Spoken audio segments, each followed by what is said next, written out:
Social మీడియాలో ఒక పోస్ట్ని ఎవరైనా ఫార్వర్డ్ చేస్తే కేసులు పెడుతున్నారు. ఏదో వ్యక్తి గురించి ఏదైనా కామెంట్ పెడితే కేసులు పెడుతున్నారు. బట్ ఇది రాష్ట్రం బ్రాండ్ ఇమేజ్ పైన పెట్టిన పెద్ద పోస్ట్ కదా. శాటిలైట్ మీడియా, పెద్ద పెద్ద పేపర్లు అంతా అది డ్రగ్సే, అది వీళ్ళదే అని చెప్పారు కదా. వాళ్ళ మీద కేసులు పెట్టే ప్రయత్నం, వాళ్ళ మీద కంప్లైంట్ ఇచ్చే ప్రయత్నం వైసీపీ చేస్తుందా?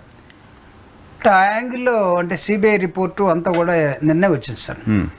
ఆ యాంగిల్లో మేము కోరికి మా నాయకుడు కానీ దాన్ని దృష్టి పెట్టినట్టు లేరు. మోస్ట్ ప్రాబ్లీ మీరు అన్నట్టుగా రేపటి నుంచి ఖచ్చితంగా టాప్ పీపుల్ ఎవరైనా కూర్చుంటే ఈ డిమాండ్ కూడా రావచ్చు. అంటే బ్రాండ్ ఇమేజ్ అన్నందుకు నేను చెప్తున్నా అసలు నీకు ఒక కంట్రీ యూనిటీ అండ్ ఇంటిగ్రిటీ, ఈ దేశ స్వభావం, దేశంలో ఉన్న ప్రజలు, దేశభక్తి అనే వీళ్ళలో ఎవరికున్నాయి? సినిమా యాక్టర్లుగానో లేకపోతే బీజేపీ వాళ్ళు దేశభక్తి అంటామా? చంద్రబాబు నాయుడు గారి రాష్ట్రభక్తి అంటామా, దేశభక్తి అంటామా? ఎక్కడుంది? ఉంటే ఒకటన్నా నాకు ఒక సెంటిమెంటల్గా వాళ్ళు చేసినటువంటి ఒక యాక్టివిటీని ఆయన దాదాపు ఒక 3 సార్లు 4 సార్లు ముఖ్యమంత్రిగా ఉన్నటువంటి 40 years ఇండస్ట్రీ ఉన్న పెద్ద మనిషి కదా, ఒక్కటి చూపించండి నాకు దేశభక్తి మీద, లేకపోతే ఈ రాష్ట్రం కోసం అమరులైనటువంటి నాయకుల మీద వాళ్ళ వర్ధంతులు జయంతులు కూడా చేస్తుంటాం. మనకి ఆ కమిట్మెంట్ మనలో కూడా ఉంది. లేకపోతే నెక్స్ట్ తరాలకు ఉండాలంటే ఒక్క స్పీచ్ నాకు చూపించండి. పవన్ కళ్యాణ్ వదిలేద్దాం, సినిమాల్లో స్పీచెస్ ఉంటాయి. ఆయన ఆర్టిస్ట్, ఆయనకి ఏమైనా ఉండొచ్చు. ఎందుకు చంద్రబాబు నాయుడు గారు ఏం కనపట్లేదు మీకు? విజనరీ అని చెప్తున్నారు, నెక్స్ట్ ఎలా ఉంటుందో తను ఊహిస్తున్నా అని చెప్తున్నారు. ఇప్పుడు నేను డీప్ టెక్నాలజీ గురించి మాట్లాడుతున్నారు.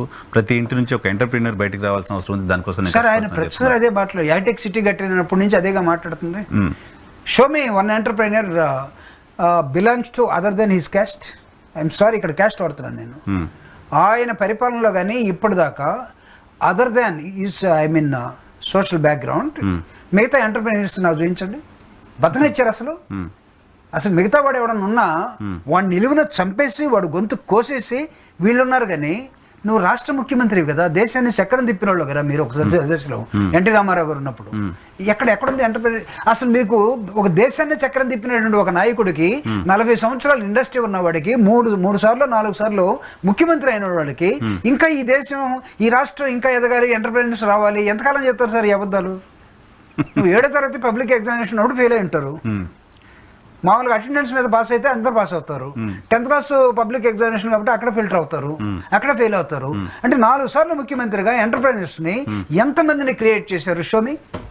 ఇప్పుడు కాదు, 4 సార్లు ముఖ్యమంత్రిగా ఎంటర్ప్రైనర్స్ క్రియేట్ చేయడం విషయం సరే మీరు అడుగుతున్నారు. ఎంతమంది ఉన్నారు నాకు తెలియదు. కానీ సాఫ్ట్వేర్ జాబ్స్ విపరీతంగా క్రియేట్ చేసిన దానిలో క్రెడిట్ నాది కాదా అని చంద్రబాబు నాయుడు గారు అడుగుతున్నారు. కాదా?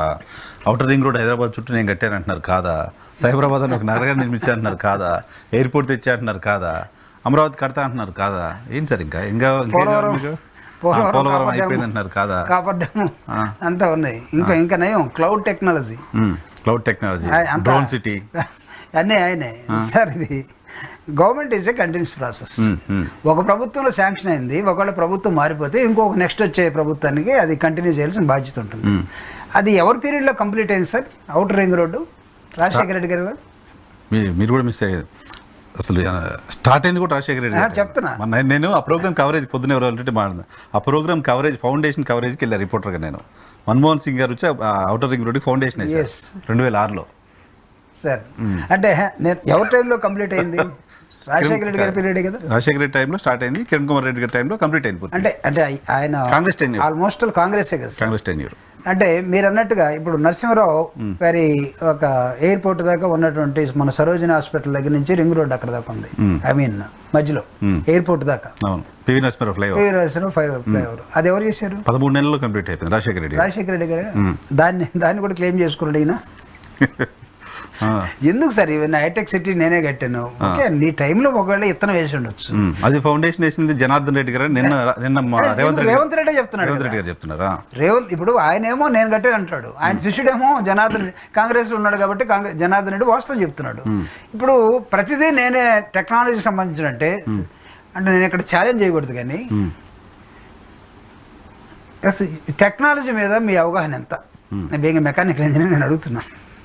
ఫోన్ ఉంది సార్, నేను చాలాసార్లు చాలా యాప్స్ ఉంటాయి, ఆ యాప్స్ నేను వాడను. అదే వాడే తీరిక లేదు కొంత ఈ యాప్స్ అన్ని. ఇది ఐఫోన్ కాబట్టి కొన్ని తక్కువ ఉన్నాయి, ఇంకో మంచి ఆయన వాడే దానిలో అయితే ఇంకెక్కువ ఉంటాయి. ఈ యాప్స్ని ఎన్నిటినీ ఒక రాజకీయ నాయకుడు విత్ ఫుల్ నాలెడ్జ్, ఒక ఎకనామిక్స్ చదువుకున్నట్టు ఒక వ్యక్తి దట్టు, అది అయిపోయిన తర్వాత పొద్దుగూకులు ప్రజలతోటి ఉన్న వ్యక్తి అనుకుందాం, ఎన్ని యాప్స్ మీద అవగాహన ఉంటుంది? యాప్స్ అన్ని వదిలేసి ఫోన్ ని మనం మొత్తం వాళ్ళేం కదా, ఓన్లీ ఫోన్ వస్తే ఆన్, రాకపోతే ఆఫ్. ఇది మ్యాక్సిమం వాట్సాప్ మ్యాక్సిమం ఇప్పుడు వాట్సాప్లో ఈ మధ్య వచ్చినాయి కాబట్టి అది కూడా వచ్చు అనుకుంటున్నారు ఆయనకి. లేదా మీరు ఒక సభలో ఆయనే చెప్పాడు, మీకు సరిగా తెలీదు, ఇవన్నీ వచ్చినట్టుగా నేను యాక్షన్ చేస్తుంటాను, వచ్చింది అనుకుంటారు చాలామంది, కానీ మీరు కూడా అట్లీస్ట్ కొన్ని నేర్చుకోండి అని చెప్పాడు. సో ఆయనకు తెలియదని చెప్పారా? వచ్చాను అనుకుంటారా, నేను యాక్ట్ చేస్తానని చెప్పారా? అంతే. లేదు. సో ఎందుకంటే కంప్యూటర్ కూడా ఆయనే కదా కనిపెట్టింది, ఫస్ట్ టెక్నాలజీ మొత్తం ఆయన దగ్గర నుంచి వచ్చింది అనుకో, సరే వదిలేద్దాం సార్. అన్ని అబద్ధాలు చెప్పుకునే క్రమంలో ఒకవేళ కొంత మీ సమయంలో బిల్ గేట్ వచ్చి ఉండొచ్చు, బిల్ గేట్ ఎక్కడికి వచ్చి ఉండొచ్చు, బిల్ గేట్ కొంత చారిటీ ప్రకారమో లేకపోతే ఇక్కడ ఆయన బిజినెస్ అవసరాలు. రీసెంట్గా ఒక మాట అన్నాడు bill gates, India is something like A laboratory అన్నారు, ప్రయోగశాల అన్నాడు.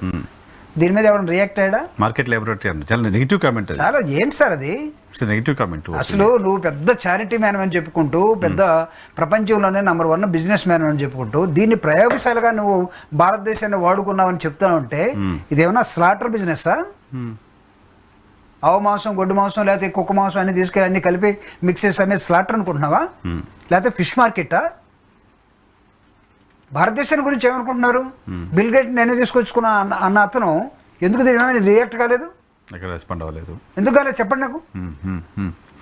నేను అడుగుతున్నాను సార్, ఒక సైంటిస్ట్గా నేను అడుగుతున్నాను, ఏంటి బిల్ గేట్స్ గొప్పోడైతే అయ్యుండొచ్చు, రీసెంట్గా నాకు తెలిసి 2వ భార్యతోటో 3వ భార్యతోటో విడాకులు కూడా తీసుకోవచ్చు, అది సర్వసాధారణ అయ్యి ఉండొచ్చు అక్కడ. నౌ ఈజ్ ఏ బ్యాచులర్, లేకపోతే ఇంకోటితో ఉన్నారని తెలియదు. వాళ్ళ వాస్తులన్నీ పంచుకున్నారు, భార్యాభర్తలు పిల్లలు అందరూ పనిచేసుకుని వెళ్ళిపోయారు. ఇండియా మీద చేసినటువంటి కామెంట్ ఏంటి? మనం అనుకున్నాం నిన్న గెలిచినటువంటి ట్రంప్ ఇలాంటి కామెంట్ చేస్తాడు అనుకున్నాం. ఎందుకన్నారు, ఏ కంటెస్ట్లో ఉన్నారు తెలియదు. కండిషన్ ఏముంటుంది? ఎలా అన్నా రాజకీయ నాయకుడికి అనవసరం కదా. నీ దేశాన్ని పట్టుకొని నేను అని చంద్రబాబు నాయుడు కూడా నువ్వు ప్రయోగశాలలాగా వాడుకున్నావా? ఆ ప్రయోగంలో చంద్రబాబు నాయుడు గారిని కూడా ఉన్నాడా? నేను అనుకున్నా అలాంటి ప్రయోగాలు చేస్తుంటే తీసుకెళ్ళి అక్కడ కక్షలో పెట్టిన బాబుని. సరే విశాఖ పోర్ట్ నుంచి మనం కాకినాడ పోర్ట్కి వద్దాం. ఇప్పుడు కాకినాడ పోర్ట్లో బియ్యం అక్రమ రవాణా అవుతుందని పవన్ కళ్యాణ్ గారు మాట్లాడారు. ఆడికి వెళ్ళారు, షిప్లో పోదని నన్ను పోనీయట్లేదు అని మాట్లాడారు.